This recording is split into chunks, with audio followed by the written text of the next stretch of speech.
तो सबसे पहले हम ये देखते हैं कि इंडिया और चाइना के बीच में दोनों की आर्मी की रैंकिंग कितनी है। तो दुनिया में अमेरिका टॉप नंबर पे है, दूसरे नंबर पे रसिया, तीसरे नंबर पे चाइना आता है, चौथे नंबर पर इंडिया आता है। रैंक के हिसाब से ज्यादा का अंतर नहीं है। अगर आप इंडेक्स देखेंगे तो ग्लोबल फायर पावर इंडेक्स में जिसका रैंकिंग जितना कम रहता है इंडेक्स में, वो उतना ज्यादा पावरफुल माना जाता है। चाइना का कम है 0.6, इंडिया का 0.9। यहां आपको भले लग सकता है कि चाइना पावरफुल है, आगे देखते चलेंगे, जब तक पूरा नहीं देखेंगे आपको समझ में नहीं आएगा और आप भी चाइना के $10 बिलियन जो खर्च कर रहा है चाइना, उसी जाल में आप भी फंस जाएंगे। चाइना पूरी दुनिया के मीडिया में जो पैसे देता है रिश्वत के रूप में या अपनी प्रॉपर्टी को दिखाने के लिए, अपनी तारीफ कराने के लिए, अपनी क्षमता को दर्शाने के लिए, वो $10 बिलियन है। चाइना का जो सबसे बड़ा प्लस पॉइंट है वो उसकी इकोनॉमी है। उसका बजट बहुत ज्यादा है, $237 बिलियन, और हम लोग का बजट उसके आगे बहुत ही कम है। हमसे उसका रक्षा बजट 4 गुना ज्यादा है, $61 बिलियन है। इसमें हम एक डेडिकेटेड अलग से वीडियो बनाएंगे। यही हमारी इंडियन आर्मी के लिए सबसे बड़ा सरदर्द है, बाकी कोई टेंशन नहीं है चाइना और इंडिया से।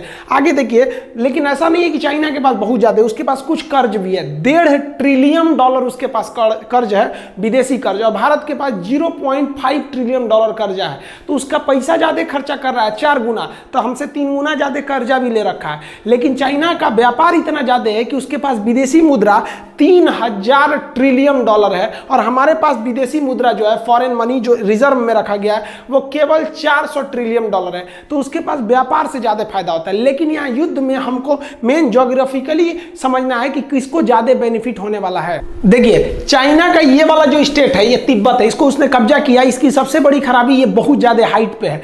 और ये वाला इधर वाला राज्य सिंजियांग, यहाँ पर मुस्लिम बहुल्य क्षेत्र है जिस पर चाइना काफी अत्याचार करता है, तो इधर से ज्यादा सपोर्ट मिलने वाला नहीं है। लेकिन ये तो उसके अंडर में आता है। इसकी सबसे बड़ी समस्या क्या है, यहाँ इतना भयानक हाइट है कि जहाज यहाँ उतना अच्छा से काम नहीं कर पाते हैं अभी सब।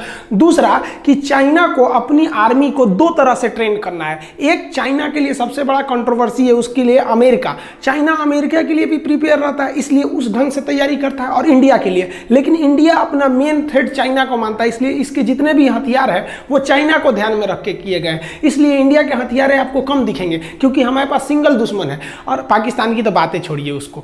अब चाइना के सामने क्या है, उसको कुछ अमेरिका को काउंटर के लिए हथियार रखने हैं, कुछ इंडिया के लिए। अमेरिका से लड़ना है तो एयरफोर्स नेवी से लड़ोगे, और इंडिया से लड़ना है तो फिर आर्मी से लड़ोगे। तो इसलिए उसकी संख्या ज्यादा दिखती है। ज्यादा इसलिए दिखती है, ज्यादा बवाल पाल के रखा है। अगर हम टोटल एयरक्राफ्ट की बात करें तो इधर हम चाइना का लिखते हैं, इधर इंडिया का लिख रहे हैं। चाइना के पास 3210 एयरक्राफ्ट है, हर तरह के एयरक्राफ्ट को मिला के, जबकि इंडिया के पास 2123 एयरक्राफ्ट है। तो यहाँ एयरक्राफ्ट की संख्या इंडिया के पास कम है और इसके पास ज्यादा है। लेकिन चाइना चाह के भी अपने एयरक्राफ्ट से इंडिया के लिए ज्यादा एक्शन नहीं ले सकता है, जिसके कुछ कारण है। चाइना के पास जो कॉम्बैक्ट एयरक्राफ्ट है, ये चाइना के पास सबसे बड़ा पावरफुल कॉम्बैक्ट एयरक्राफ्ट है, वो 1232 है, जबकि इंडिया के पास देखिएगा तो केवल 538 है। यहाँ चाइना के ये एयरक्राफ्ट पावरफुल भी है, नो डाउट, ये हम भी कहते हैं पावरफुल है। इंडिया के एयरक्राफ्ट भी बहुत तगड़े हैं। इधर जो आप हाल ही में राफेल आया है, ये कॉम्बैक्ट जहाज क्या होते हैं, आमने सामने लड़ाई में काम आते हैं। वो ग्राउंड पे भी हमला कर सकते हैं, सामने भी हमला कर सकते हैं।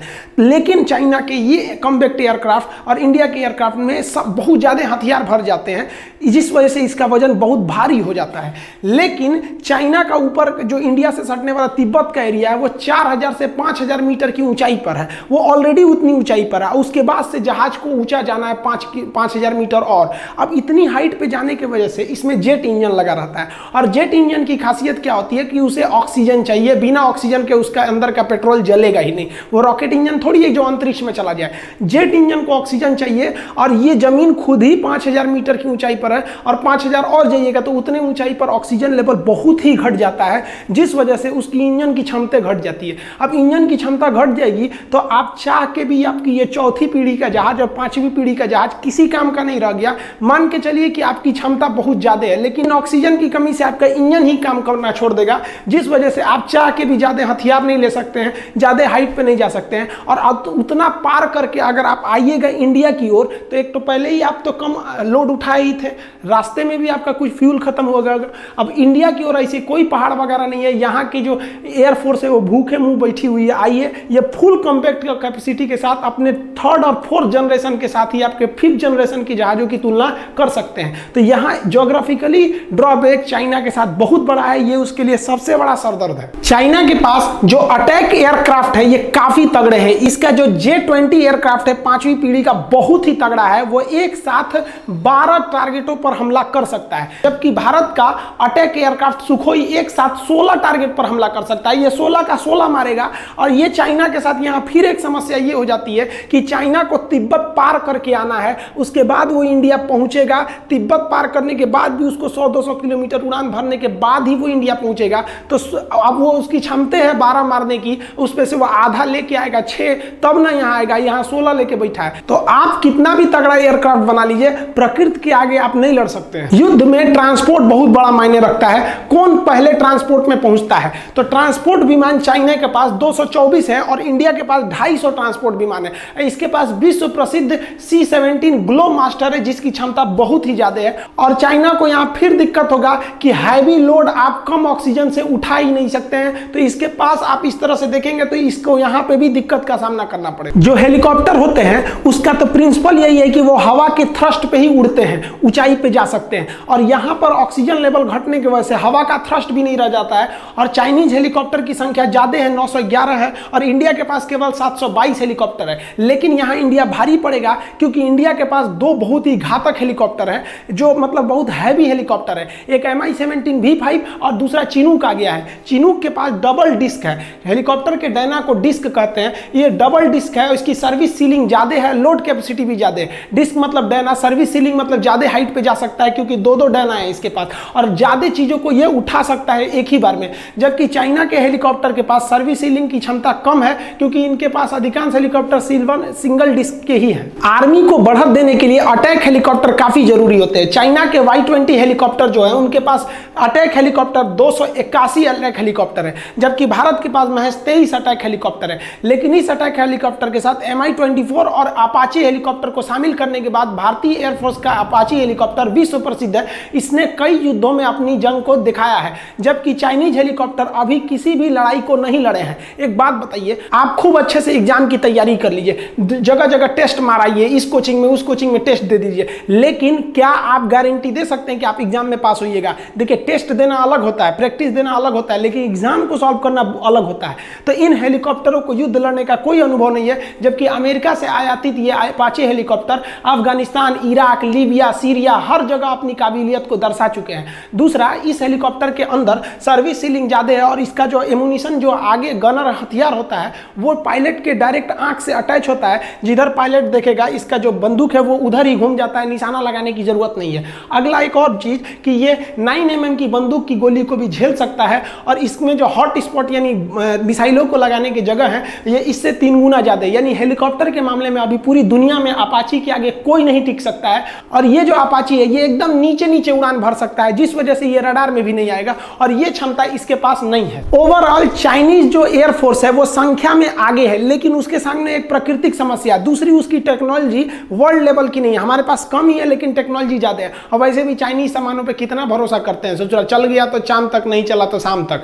अब बात करते हैं थल सेना की आर्मी के बारे में। तो जो टैंक्स हैं, देखिए चाइना के पास बहुत ही ज्यादा मात्रा में टैंक है, 35,000 टैंक है, लेकिन इसमें से आधे से ज्यादा ओल्ड डेटेड टैंक है, और चाइना का एरिया बहुत ही ज्यादा है, जिस वजह से उसको टैंक की ज्यादा जरूरत है। अब एक बात बताइए, भारत और चाइना की जहां भी सीमा लगती है वहां ससुरा पहाड़ है, ये पहाड़ पे टैंक चढ़ेगा यहाँ पे, तो इसकी ज्यादा जरूरत नहीं लड़ाई में दिखेगी। आप देखे होंगे आर्मी भी जो पहुंच रही है तो ज्यादा टैंक लेके नहीं पहुंच रही है वहां पर बॉर्डर पे, चाहे गलवान घाटी हो या लद्दाख का एरिया हो या सिक्किम हो या अरुणाचल प्रदेश हो। और इंडिया के पास जो T-90 टैंक है, ये पूरे वर्ल्ड का बेस्ट टैंक है। अमेरिका का अब्राहम और यहाँ का T-90, भीष्म, T-72 और अर्जुन टैंक जैसे भारत के पास बहुत ही घातक टैंक है। वो 4000 की संख्या में टैंक है। इन टैंक की सबसे बड़ी जो खासियत है, इनमें इंफ्रारेड अपर्चर रडार है, ये छुप सकते हैं। दूसरा, इनमें जो टारगेट सेंसर सिस्टम दिया है कि एक बार अगर दुश्मन को टारगेट को सेट कर दिया गया, इसके जो ये बैरल जो नली है, तो उसके बाद से टैंक चलती भी रहेगी, जर्क करेगी, हवा में कूद जाएगी,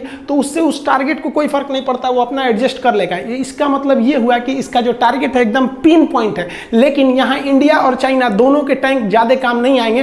टैंक बेसिकली चाइना बॉर्डर पे नहीं बल्कि पाकिस्तान बॉर्डर पे ज्यादा यूज किए जाएंगे। आर्मर्ड व्हीकल की बात करेंगे तो ये एक ऐसा गाड़ी होता है जो बुलेट प्रूफ होता है, इसके अंदर सैनिकों को बैठा कर दूसरे जगह पे ले जाया जाता है। तो इंडिया के पास जो आर्मर्ड व्हीकल है वो 8000 साढ़े 8000 की संख्या में है, 8686 है, जबकि चाइना के पास ऐसे आर्मर्ड हथियार 33000 है। इस आर्मर्ड हथियार की चाइना की ज्यादा जरूरत है। क्यों? क्योंकि चाइना के पास विवाद ज्यादा है, उसको हांगकांग संभालना है, तो इन्हीं से उसको आर्मी को भेजना है। सिंजियांग में दिक्कत है, जबकि इंडिया में आर्मी को इंटरनल कंट्री में कोई दिक्कत नहीं है। चाइना को ज्यादा दिक्कत है। गलवान घाटी में आए थे लोग, चाइना वाले लोग कॉम्बैक्ट लेके देखिए उलाट दिया सब इंडिया। सेल्फ प्रोपेल गन वो होते हैं जिनके अंदर ऑटोमेटिक कैनन यानी बारूद को लोड करके हमला किया जाता है। चाइना के पास लगभग 3800 सेल्फ प्रोपेल गन है, जबकि इंडिया के पास महज 250 है। लेकिन हम आपको पहले भी बताएं कि पहाड़ी लड़ाई में ना टैंक काम आते हैं, ये सब काम नहीं आते हैं। हाँ, तोप काम आ सकते हैं, रॉकेट काम आ सकते हैं, हेलीकॉप्टर काम आ सकते हैं, फाइटर, लेकिन ये सब उतने काम नहीं आएंगे। ये सब पाकिस्तान के लिए है। सर पाकिस्तान अब वैसे भी नहीं लड़ेगा हम लोग से। देखिए भारत की समझदारी देखिए, पहाड़ों पर तोप ज्यादा काम आते हैं जिसे हम फील्ड आर्टिलरी या फिर तोप कैनन कहते हैं। चाइना के पास 3600 ऐसे तोप हैं, जबकि भारत के पास 4000 हैं। तो देखिए भारत अपने जरूरत की चीज को रखा है, क्योंकि उसे पता है कि पहाड़ों पर यही काम आएंगे। और भारत सरकार इतना बेहतरीन डिसीजन लिया था कि पहाड़ों पर इनको लेके कैसे जाइएगा उतनी ऊंचाई पर। तो हम जो आपको चिनूक हेलीकॉप्टर दिखाए, इस चिनूक हेलीकॉप्टर से इन फील्ड आर्टिलरी गन को उठा के आप कहीं भी रख सकते हैं। तो ये प्लस पॉइंट है हमारे लिए। पहाड़ों पर रॉकेट लॉन्चर बहुत काम आएंगे। यहाँ चाइना को बेनिफिट है कि उसके पास 2650 ऐसे मल्टी बैरल रॉकेट लॉन्चर है जो एक साथ मिसाइलों को, रॉकेटों को दाग सकते हैं। जबकि भारत के पास भी है, भारत के पास Pinaka multi barrel rocket launcher है, लेकिन इसकी संख्या महज 266 है। यहाँ भारत को एक निगेटिव स्थिति का सामना करना पड़ेगा। मीडिया के द्वारा, फेसबुक के द्वारा आपके ऊपर एक दबाव बनाया जाता है कि चाइना बहुत खतरनाक है, उसकी आर्मी ज्यादा है, घंटा आगे है। देखिए कैसे चाइना के पास जो एक्टिव आर्मी है वो 21 लाख है। आपको यह संख्या जरूर ज्यादा लगेगा, लेकिन भारत के पास एक्टिव आर्मी 14 लाख है। तो आप कहेंगे 14 लाख, ये 21 लाख। चाइना के पास जो रिजर्व आर्मी रखी गई है वो 5 लाख रखी गई है। तो 21 5 कितना हुआ? 26। और भारत के पास जो रिजर्व में रखा गया है फौजियों को वो 21 लाख है। 14 लाख उधर, 21 लाख इधर, टोटल 35 लाख हो गई। पूरी दुनिया में सबसे बड़ी स्टैंडिंग आर्मी भारत की है। लेकिन आपको कभी यह एहसास नहीं होने दिया जाता है, क्योंकि चाइना $10 बिलियन खर्च करता है। आप कभी भी फेसबुक, व्हाट्सएप इस सब पे चाइना की कोई बुराई नहीं सुन सकते। चाइना को पता है उसकी हकीकत, इसलिए वहां के लोगों को फेसबुक, व्हाट्सएप ये सब इस्तेमाल करने पर बैन है, क्योंकि उनकी जितना भी प्रचार कर रहे हैं वो सारे उजागर हो जाएगा। देखिए नेवी की बात करते हैं तो जो चाइना के पास फ्लीट यानी जहाजों का बेड़ा है वो 750 जहाजों का पूरा फ्लीट है, जबकि भारत के पास 285 जहाजों का फ्लीट है। आप कहेंगे यहाँ तो चाइना को प्रॉफिट है, नहीं प्रॉफिट है। वो दक्षिणी चीन सागर को छोड़कर नहीं हट सकता है, क्योंकि वहां छोड़ेगा तो उसके विरोधी सब वहां पे चढ़ जाएंगे। और भारत का हिंद महासागर में कोई विरोधी नहीं है और ना ही किसी की औकात है जो भारत से लड़ सके। चाइना के पास अभी 2-2 एयरक्राफ्ट कैरियर है। ये एयरक्राफ्ट कैरियर इतने बड़े होते हैं कि इस पे जहाजें उतर सकती हैं। ये आपको संख्या में ज्यादा लगेगा, ये नए अभी शामिल किया है। और हम लोग अपने सेना में से 3-3 ठो एयरक्राफ्ट कैरियर रिटायर कर दिए। अतः चाइना को इन एयरक्राफ्ट कैरियर के यूज करने का कोई एक्सपीरियंस नहीं है। और हमने 1971 में पाकिस्तान का वीडियो बनाया, आप देखिएगा कितने खतरनाक था हमारा विक्रांत। फिलहाल हमारे पास एक एयरक्राफ्ट कैरियर है, लेकिन ये इन दोनों पर भारी पड़ेगा, क्योंकि ये रूस का बना हुआ है। विक्रमादित्य काफी शक्तिशाली है और हम लोगों को नेवी का एक बहुत बड़ा एक्सपीरियंस है।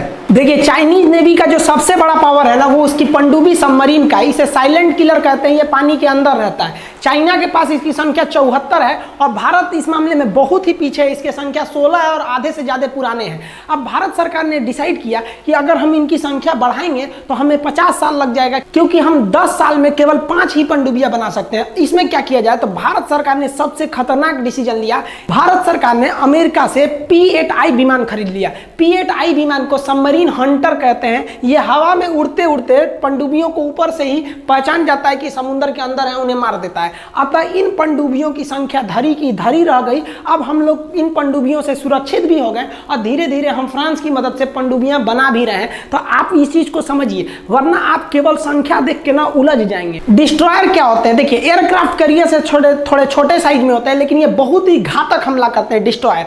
तो चाइना के पास 36 डिस्ट्रॉयर है और भारत के पास 10 विध्वंसक यानी 10 डिस्ट्रॉयर है। लेकिन ये सब आधुनिक डिस्ट्रॉयर है और ये पुराने टेक्नोलॉजी के हैं। इन सभी के बावजूद चाइना के पास नेवी की संख्या बहुत ज्यादा है। लेकिन एक बात की गारंटी लेते हैं कि चाइनीज नेवी हिंद महासागर में नहीं आएगी। इसके 2 कारण हैं, हम आपको अभी समझाते हैं। डिस्ट्रॉयर से थोड़े छोटे आकार में जो होते हैं वो होते हैं फ्रीगेट। फ्रीगेट जो होते हैं थोड़े स्टील टेक्नोलॉजी के होते हैं, इनमें मिसाइलें ज्यादा लगी रहती हैं और ये अग्रिम पंक्ति में आगे आगे चलते हैं। फ्रीगेट ये समुद्र के अंदर बिछाए गए माइंस के खिलाफ भी उन माइंस को न्यूट्रल कर देते हैं। तो चाइना के पास 52 फ्रिगेट है और भारत के पास 13 फ्रिगेट है। फ्रिगेट से भी छोटे आकार के जो होते हैं वो होते हैं कॉर्वेटर। ये जो है चाइना के पास कॉर्वेटर की संख्या जो है वो 50 है और इंडिया के पास 19 है। ये पनडुब्बियों के अंदर भी हमला कर सकते हैं, पनडुब्बियों को मार सकते हैं एंटी सबमरीन हथियार के द्वारा से। तो यहां भी आपको चाइना की संख्या ज्यादा लगेगी। पेट्रोलिंग के लिए जो कोस्ट गार्ड के जहाज होते हैं उन्हें हम कहते हैं पेट्रोलिंग वेसल। ये चाइना के पास 220 है और भारत के पास 139। ये क्या करते हैं, युद्ध में जो नेवी के जहाज घायल हो जाते हैं, जिस पे बम गिर जाता है, तो उसमें से इवैक्यूएट कराते हैं, लोगों को बाहर निकालते हैं, सैनिकों को। तो ये राहत के काम में बहुत ही महत्वपूर्ण भूमिका निभाते हैं। यहाँ दोनों में ज्यादा का डिफरेंस नहीं देखने को मिलता है। उसका कोस्टल एरिया भी चाइना का ज्यादा है। संख्या अधिक होने के बाद भी चाइनीज नेवी बहुत कुछ नहीं कर पाएगी, जिसका 2 रीजन है। पहला रीजन समझिए, जैसे हम एक टीचर हैं, हम सब कुछ छोड़ सकते हैं, पढ़ाना नहीं छोड़ सकते क्योंकि उसी पे हम आश्रित हैं। हमको लोग टीचर के नाम से जानते हैं, हम वो कैसे छोड़ सकते हैं। तो चाइना सब कुछ छोड़ सकता है, व्यापार नहीं छोड़ सकता है। चाइना को एशिया का मरीज कहा जाता था, आज आगे कैसे चला गया, क्योंकि उसकी पूरी दुनिया में व्यापार है, पूरी दुनिया में उसके खरीदार हैं। और इस सामान को पहुंचाने के लिए उसको हिंद महासागर में आना ही पड़ेगा, चाहे वो अफ्रीका में बेचे, यूरोप में बेचे, कहीं भी बेचे, तुमको यहां से जाना ही है हिंद महासागर में। और हिंद महासागर में तुम भारत से बैर करके नहीं जा सकते हो, तुम्हारा व्यापार चौपट होगा, इस बात की गारंटी।